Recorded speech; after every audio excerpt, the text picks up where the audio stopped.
Hello, and welcome to the Badhumanist look at the Feral Druid.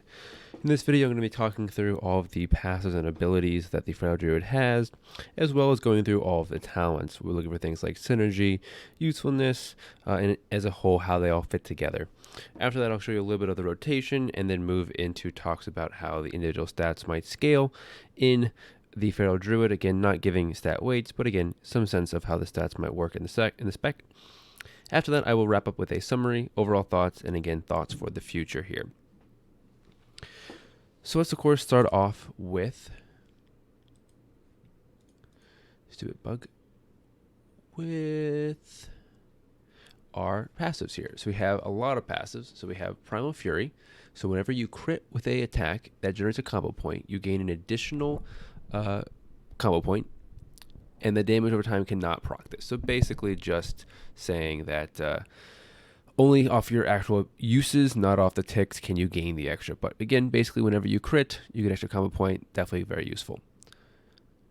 Next, we have Predatory Swiftness. Your finishing moves have a 20% chance per combo point to make your next regrowth or entangling roots instant, free, and castable in all forms.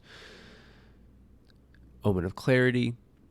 Your auto attacks have a chance to cause a clear casting state, making your next shred, thrash, or swipe cost no energy. Always nice. Razor Claws is your mastery here. Just increases the damage done by your cat form bleeds by a certain percent. Again, there's a good chunk of your damage that's coming from bleeds. Again, you have Rake, you have Rip, as well as Thrash.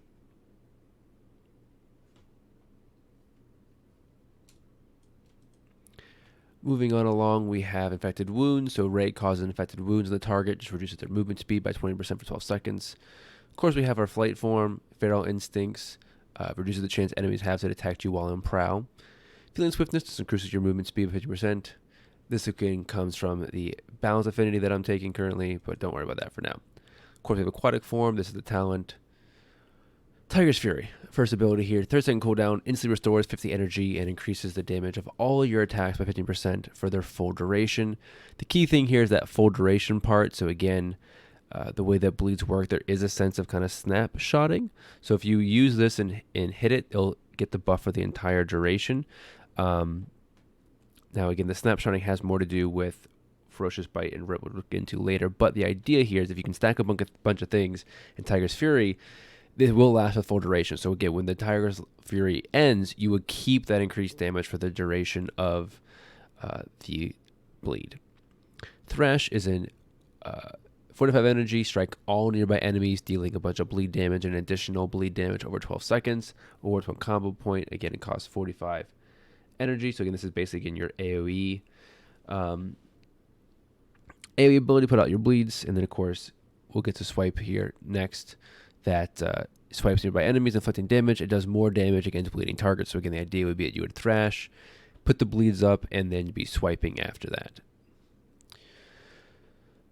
Survival Instincts reduces all damage you take by 50% for 6 seconds. Again, nice damage reduction for the Feral Druid.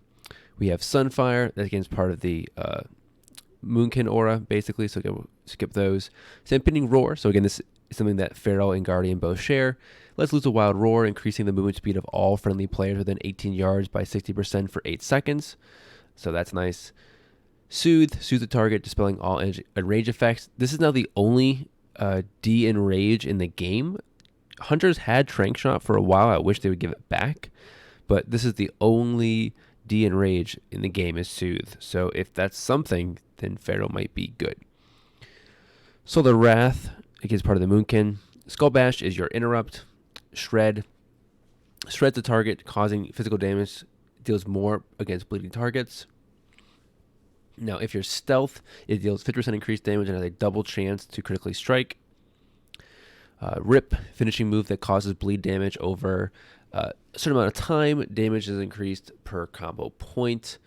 So again, you can stack it to 5 combo points. Revive, again, is your castable res. Remove Corruption, again, removes all curse and poison effects. Regrowth, again, is something that is usable, again, while you're it's not usable in Feral, but again, you can use it to heal yourself. But again, like I mentioned, if you go back to the passive, you have the ability with the passive to there we go, to get one of these for free and be able to use it actually in Feral. So that's quite nice. Rebirth is your battle res, still there. Rake the target for bleed damage and additional bleed damage over 12 seconds. Reduces the target movement speed by 20% for 12 seconds. Now again, these durations are reduced because I have a talent. I'll talk about that in a second. If you're stealth, Rake will also stun the target and deal 100% increased damage. Prow, again, puts you into a stealth. Moonconform, again is part of the aura that I'm taking. Moonfire, again, is something you actually get in the Feral spec baseline, but again, it does no damage unless you talent for it. Mighty Bash, again, is also a talent here. We'll get to that later. Mangle is a bear ability, don't worry about that. Maim, again, is a combo point that does a stun as well as damage. So again, you have that. Lunar Strike's part of the Moonkin aura. Hibernate forces enemy to sleep for 40 seconds. Growl, again, is a bear form taunt. Ferocious Bite, this is a combo point spender that again consumes energy to increase its damage up to 100%. Again, it will also refresh the duration of your rip on the target. That's again part of a talent. We'll talk about that later. Tangling Roots, again, with the target in place. Dash is your 2-minute cooldown movement increase. Berserk, 3-minute cooldown, reduces all energy costs of cat form abilities by 40% and increases maximum energy by 50 for 15 seconds. All right, so again, a lot of things going on, a lot because of the aura there. So let me switch actually that back. So 15 row. We have Blood Scent. Your melee abilities in cat form have a 10% increased critical strike chance on target to the bleed effect. Your target should almost always have a bleed effect, so you basically get 10% increased crit. More crit means more procs for more combo points. Predator, so the cooldown on Tiger's Fury resets if a target dies with one of your bleeds on it, and Tiger's Fury lasts 4 additional seconds. Now in a Mythic Plus, this could be quite good, because targets will be dying with their bleed. On a raid boss, the 4 seconds isn't probably going to be enough to beat out Blood Scent, or even possibly Lunar Inspiration. Lunar Inspiration, again, now Moonfire is usable while in cat form, and it generates 1 combo point, and it deals damage based on attack power instead of, spell power or intellect, basically. Costs 30 energy. So this basically makes Moonfire a worthwhile ability to use. On a raid fight between this and Blood Scent, it's going to be hard. I didn't notice too much of a difference in terms of DPS between the two of them. So we're going to have to obviously just wait and see how that goes. 30 row, we have Tiger Dash. This replaces Dash. It just gives you a 4-second cooldown with movement speed over 5 seconds. Renewal is a ability to heal yourself, use in Feral form, so you can use it without taking yourself out of Feral form. Wild Charge, what I have here, again, it basically grants movement ability depending on what form you're in. So again, you can kind of read through here, right? Non-shapeshifted, you're allowed to fly to an ally. Bear form, you charge an enemy. Cat form, leap behind an enemy, dazing them. Travel form, leap forward. Aquatic form increases your swim speed by an additional amount. Now, your 45 rows, your affinity row. So your choices really come down to the gift that you gain, basically, for each of these. So balance gives you the astral influence. So again, just increases the range of all your abilities by 3 yards. Can be useful for AoE. So again, Mythic Plus maybe possibly just for that increased range on your AoE abilities. Guardian Affinity gives you just reduced damage by 60%. Also very useful Mythic Plus. Probably more useful than Balance in a raid scenario. And then Restoration Affinity just heals you for 3% of your maximum health every 5 seconds. And if you're at full health, which can't happen as a DPS, an injured part of your raid member will be healed. So again, it's kind of an interesting raid utility here. Just a little bit of a heal for the raid every once in a while, which can be quite nice. 60, Mighty Bash, as I mentioned, is a 5-second stun on a 50-second cooldown. Mass Entanglement roots all enemies within 15 yards in place. And then Typhoon knocks everything back and just dazing them for 6 seconds. 75 row, we have Soul of the Forest, so your finishing move grants you 5 energy per combo point spent, and your finishing moves deal 5% increased damage. Jagged Wounds, your Rip, Rake, and Thrash abilities deal their full damage faster, so again, this is basically your bleeds tick faster. Now, these are interesting because And I'll basically just kind of show you. So if you look here, basically right now, Rake is doing, the 398 bleed with an additional 2332 over 12 seconds. If I change out of this and go back, again, same damage, but now it's over 15 seconds. So again, the damage amount isn't really changing here, but over the time does. So it increases the DPS without increasing the damage per execute time, right? That's not changing, but the DPS is increasing because, again, you're able to use it more frequently there.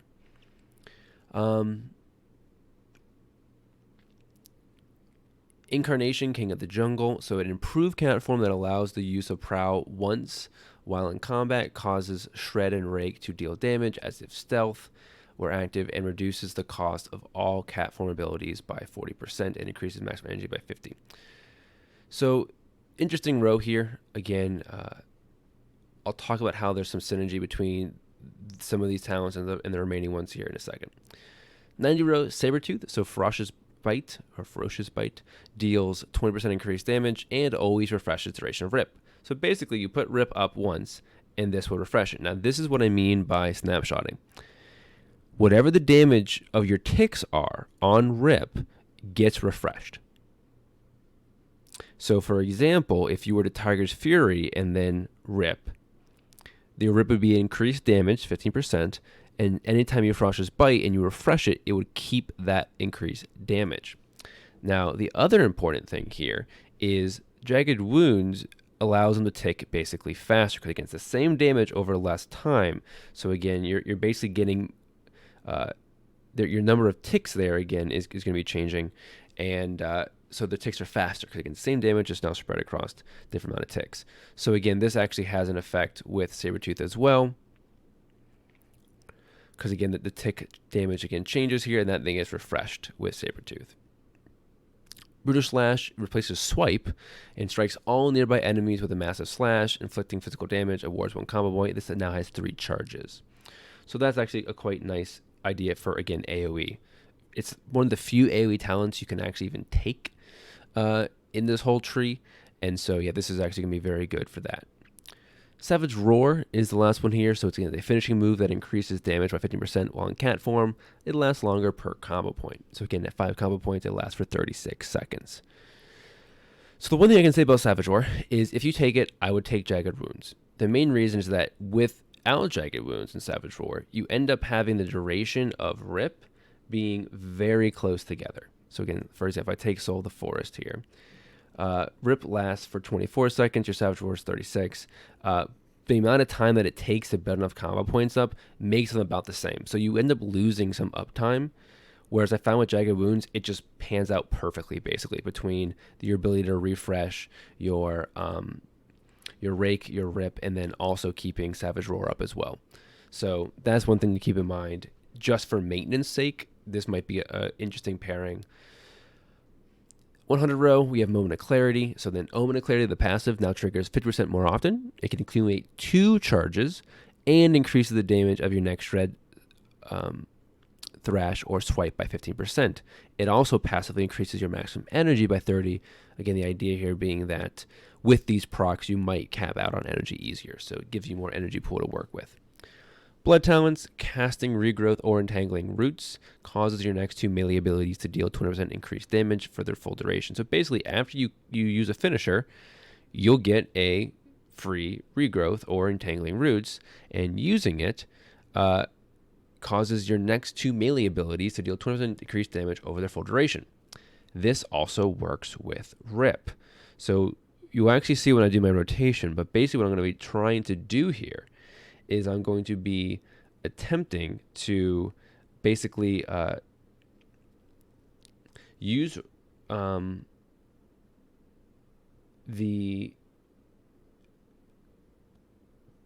Tiger's Fury and the proc on the Regrowth with Rip. Get that to stack up and then just refresh it with Ferocious Bite. So I'm going to basically build up to combo points quickly, Ferocious Bite. That will give me the free proc of this. I would then build up combo points again. I would also Tiger's Fury right before this as well, because I get 10-second duration on this. So that then gives me enough time to get back in and get a Rip out. That would have me buffed by both Blood Talons as well as Tiger's Fury. And then every time I refresh from then on out, at damage days. So that's again a quite nice thing with the Sabertooth and the Blood Talons there, that these two things really do work well together. You can also max in Soul of the Forest as well to just increase the damage of your combo points spent, basically. So again, it just increases the damage of Rip as well. In this, that's going to just roll into the rake there. Feral Frenzy's last talent here. So unleash a Furious Frenzy, clawing your target 5 times for physical damage, and then an additional bunch of damage of bleed over 6 seconds. Now this will scale with your mastery, being that it is a bleed. For a 45-second cooldown, again, it does award 5 combo points as well. So again, it's a nice combo point generator, as well as pretty decent damage as well over that period of time. So this is kind of the build that I've been running with. Again, the 75 row is definitely one that I've been messing around a little bit here with to try to see what in the end would work out best. Again, Jagged Wounds does work with this combination pretty well, because again, you're getting more ticks basically, because again the total duration again is less, and so you're getting more damage per tick, but you're again having less ticks basically overall. So that then being able to refresh with Sabertooth and then being stacked in with things like Blood Talons, because you have a higher base tick level, these percentage boosts on them really help those ticks. And with Sabertooth, you don't actually care about the damage per execute time, because you're always refreshing. So you're not ever worried about executing on it again. You're basically using it once and then refreshing it every single time. You just want as high of a tick damage of Rip as possible. The higher the tick damage you can get on Rip, the better. And that's what you want to then basically be snapshotting with Sabertooth over and over and over again. So let's take a look here at a rotation.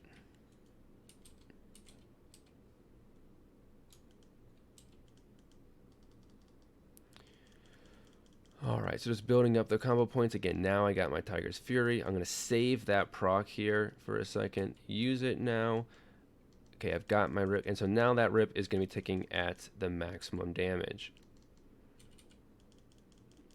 Now, one thing you should be doing is trying to save that proc off of your finishers for Rake. Not Rake, sorry, for Rip. I actually do mean Rake. I take that back. Because again, you want that increased duration. Again, Rake does far more damage than anything else does. So again, saving those procs for it are really, really useful. Ideally, you'd also want to be able to use it on like a Ferocious Bite, but that doesn't always pan out to work out all the time. But yeah, so this is basically, again, with this build at least, the rotation you have here. You're just kind of keeping up your 2 dots. Again, actually, we don't have to worry about keeping up both of them, because you only really have 1 to keep up, which is quite nice. There we go.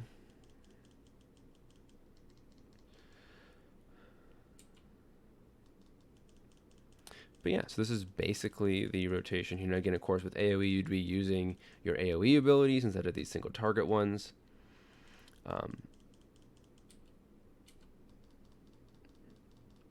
But I've been noticing this is actually a little bit lower than what I have been seeing DPS-wise. Normally I'm seeing like 1.9 to 2K-ish, which in my opinion is still a bit low.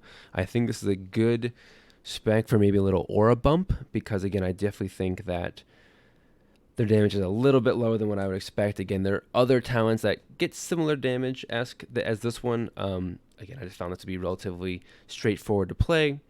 Like I said, 75 row is the main row that I see some major changes here. Savage Roar is definitely a possibility as well. That's actually not too bad to keep up. As I mentioned, with Jagged Wounds, it actually works out really well. And I would probably not go Blood Talons if you're not going Sabertooth, because that's really what helps that talent make sense. Because again, you're always using it on the abilities you want to. Without it, you have to kind of refresh with it, and that just, again, becomes a bit a bit more challenging there. So again, that's where a case where Feral Frenzy or even Moment of Clarity might end up being slightly better. But again, we'll find out what actually is best with Sims. In general, though, with all different talent combinations, I still think we need a little bit of a aura bump, if you will, because I would prefer be seeing like 2.3, 2.4K than the 1.9, 2K that I have been seeing. So you can see here, again, the rip dot ticks, again, my average kind of hits here are right there in that 428 with the crits being double. The key, again, to get that as high as possible and then just refresh it as long as possible. You can see, again, the dots are pretty heavy on the damage meter. So, again, Mastery is going to be a pretty good stack because that directly scales with those. It, of course, will also scale with the AoE damage you get out of Thrash. So, again, AoE damage is actually pretty decent with Feral. Their single target's a little bit lacking, which is very odd. Feral's always been a very good single target. They have decent AoE with these two abilities. And, again, definitely take Brutal Slash for Mythic Plus if that's what you're looking for, because that really helps with the ability to keep the abilities kind of up and going and such, and help a little bit there because it reduces the energy cost, which helps you get more of those things out there. Okay, let's talk about stats as I was kind of mentioning here. So haste now will have some value. Bleeds do scale with haste. That's a brand new thing in BfA, and that's very good. Haste now has some value. I probably have way too much haste, honestly, though, right now. I would probably want far more mastery and crit rating than I'm having currently. Crit, I think, is very, very important. Again, getting that extra combo points helps with getting those finishers out, and finishers where the majority of your damage is going to be coming from. So again, increasing that crit chance will definitely help with the DPS here. Versatility, again, will probably still scale pretty well as it has currently. It's going to be a little bit less now because, again, haste actually has some scaling, and that was part of the reason why Verse was so good. Also, Master, I think, is going to have some good value here because a good chunk of your damage, again, going back to our damage meters here, right? 30% comes out of Rip. Rake is another 18. So, again, almost 50% of your damage is coming out of bleeds. And, again, you can, of course, talent into other things like Feral Frenzy, which, again, would also scale with Mastery. So, again, you could see about 50% of your damage coming out of that. So, increasing that big of a damage pool is, of course, very helpful. So again, Mastery is going to have some value as well. Mastery crit probably within Verse and Haste coming behind those wouldn't be surprising, but something along those lines is my suggestions for right now. But again, we'll have Sims that tell us exactly what to do in a couple of weeks, actually. All right, so overall, I kind of mentioned my main thought, which is just that I think the spec plays well. I think even with taking something like Savage Roar and technically speaking, even Lunar Inspiration, which adds the Moonfire dot to worry about as well, it's not that much of a management. I didn't find it to be too bad. And again, the build that I showed you here definitely is easier on the ability to keep things up. Once you get that really buffed Rip and you can just refresh it, that does really help a lot. But again, even if I took Savage Roar and I took Lunar Inspiration, the uptime, keep the, juggling of plates was not too bad. And so again, I definitely think that the play is a lot better, a lot smoother here with Feral, but then they just need a aura buff flat across the board damage increase. It's not like one ability is more or less than something else. It's just everything needs to be doing a little bit more damage. They probably need another... like a 10% kind of aura buff or something along those lines, 10-15% probably, to kind of put them where they need to be. So that is my video here on the Feral Druid. If you liked it, go ahead and give me a like. If you disliked it, of course, go ahead and give me a dislike. If you like this video, want to see more videos like this, go ahead and subscribe. Again, I'm going to be finishing out Druid and then moving on to Shaman after this. I have every other class except for Shaman and Priest already up on the channel. So again, if you subscribe, check out those other videos with any other spec that you were looking for. Kind of try to be thorough and in-depth in each of them. Thank you very much for watching this video, and I hope to see you in my future videos.